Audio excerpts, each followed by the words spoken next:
Since the design, control, and application of haptic devices is a major research focus of my laboratory, I thought it would be nice to show you some of our projects and have you meet some of the students who are working on the next generation of haptic technology. My laboratory is here on the Stanford campus in Palo Alto, California, inside the Mechanical Engineering Research Laboratory building. Come on in.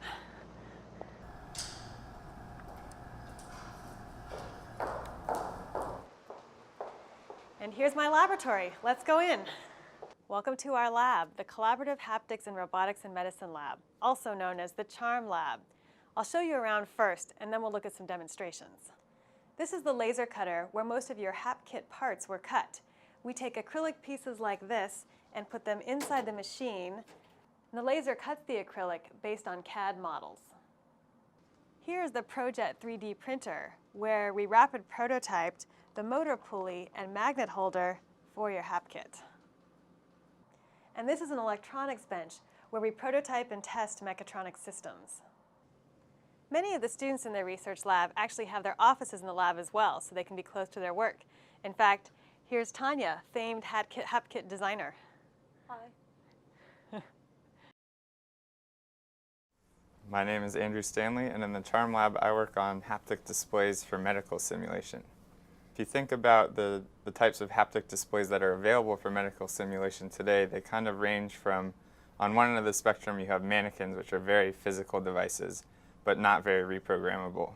On the other hand, you have kinesthetic haptic devices, which are very reprogrammable and allow you to show pretty much any environment, virtual environment, on a computer screen. But to interact with these virtual environments, you have to hold onto a tooltip and kind of poke around and feel everything through this tool. So what I'm trying to do here is develop some sort of display that can kind of bridge the gap between these ends of the spectrum and create something that you can reprogram to change stiffness and change shape, but still have it be something that the user interacts directly with their own hands. So here we have a very simple demo. It's a single cell using a technology called particle jamming. And in its normal state, this cell is very soft and flexible, but if you apply a vacuum to it, it becomes rigid. So that allows you to have variable mechanical properties. And then you can also change the shape just by inflating the chamber from underneath. This will push the entire cell up, and you can keep it still soft, or you can vacuum it to freeze it in that configuration.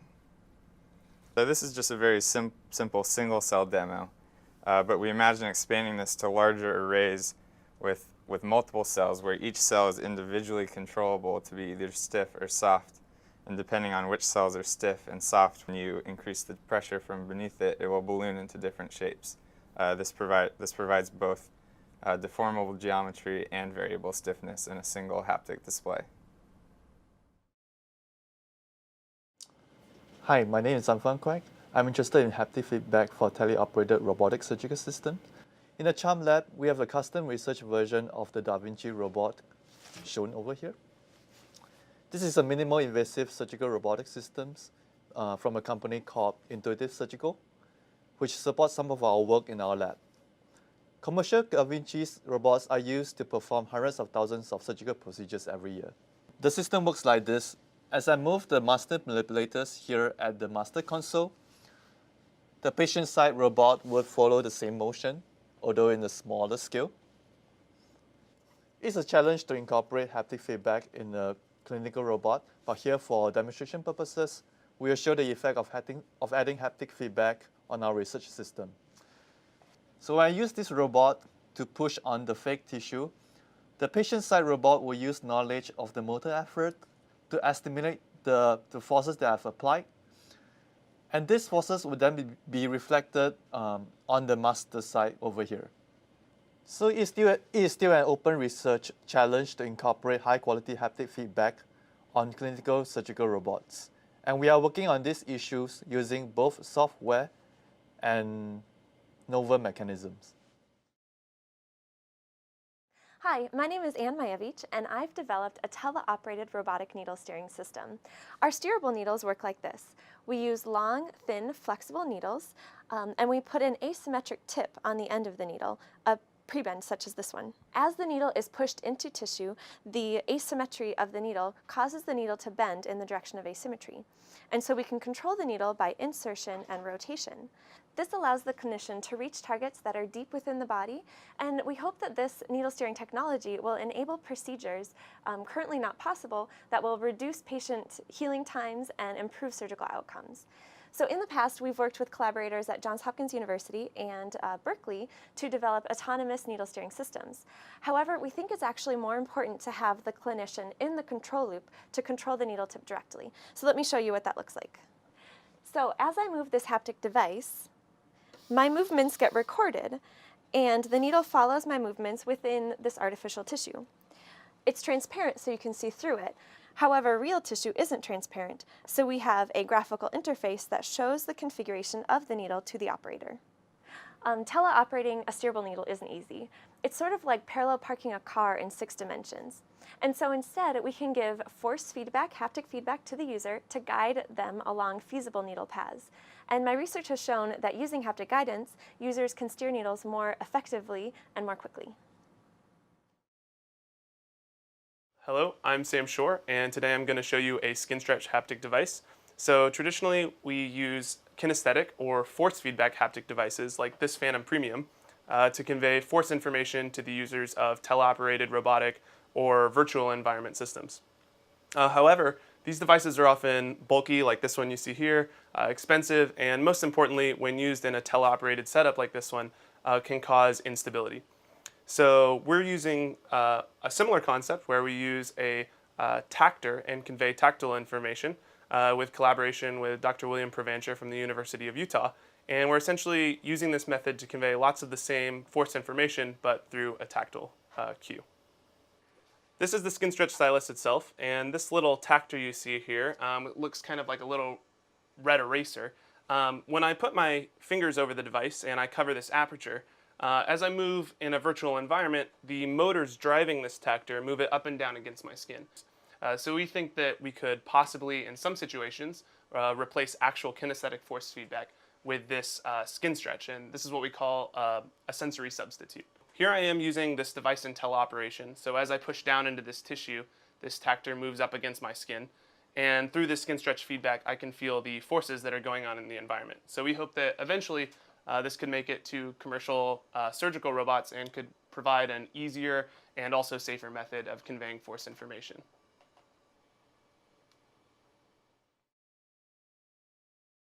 Hi, I'm Nick Colonies. My research is about the control systems used for the haptic devices.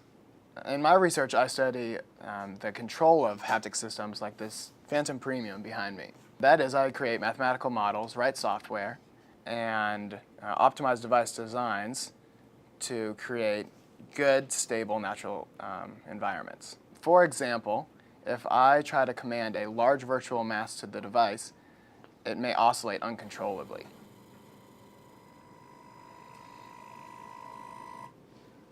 Okay. You could solve this problem by lowering the commanded virtual mass to the device, but what if you want a big virtual mass? Instead, I can write software that will make the rendering stable. After I write that software, and I can let it go and mess around with it, and it's stable, it's okay. The second problem I address is to make the rendered virtual environments feel as realistic as possible. For example, if I want to render a virtual mass, I really want it to feel like a virtual mass, and not like a mass with a damper and a spring, say. Using mathematical models, I can come up with conditions so that it actually feels like a mass and not other things. Here's the natural device behavior as is with no actuators turned on. As you can see from the interaction, it's a very lightweight device. Using mathematical models and software, I can actuate the motors to make it feel like a much heavier device. And you can see from the changed behavior that the device is much heavier with the haptic rendering. So one of the most interesting applications of haptic research is the intersection of haptics and neuroscience. My name is Ilana Niski, and I'm studying how people adapt to novel dynamics. This is a Phantom Omni, a commercial haptic device, also known now as Geomagic Touch. And I'm going to show you how we can use it to generate force fields and study how users adapt to it.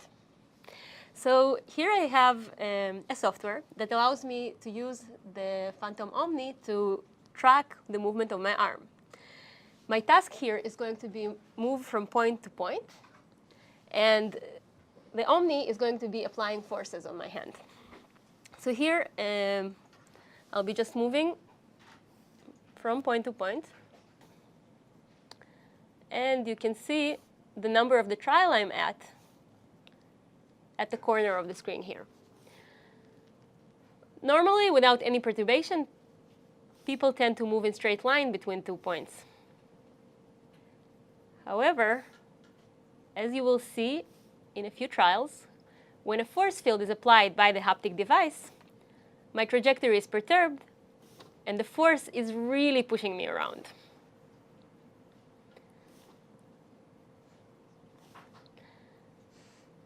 As you can see, the more times I repeat this movement with this force field, I'm able to adapt to it, and it does not longer pushes me away from how I wanted to go.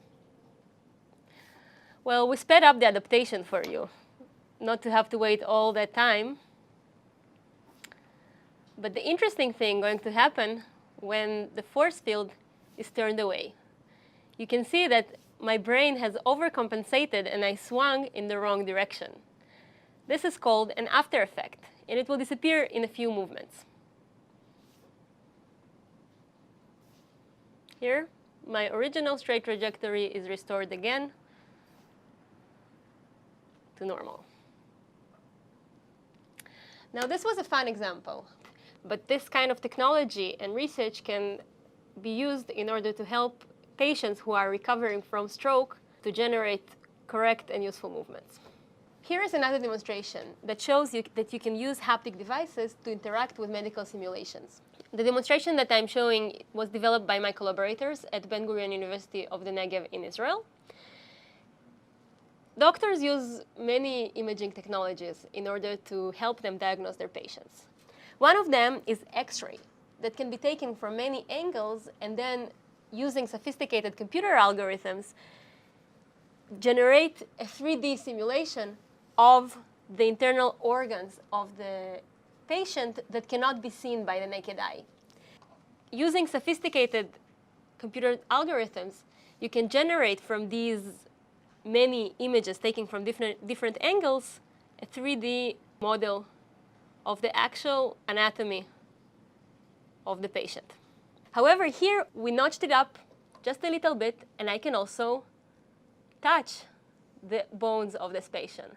Wow, I am touching the actual bones of a simulation of the actual bones of an actual patient, and now I can use the information that I am perceiving through my sense of touch to do diagnosis or to do preoperative planning. And it can also help medical students to learn about different anatomical structures without the need of cramming over cadavers in the course of their study. This technology can be even further developed for surgeons to be able to rehearse the surgical maneuvers before actually performing the surgery on an actual patient.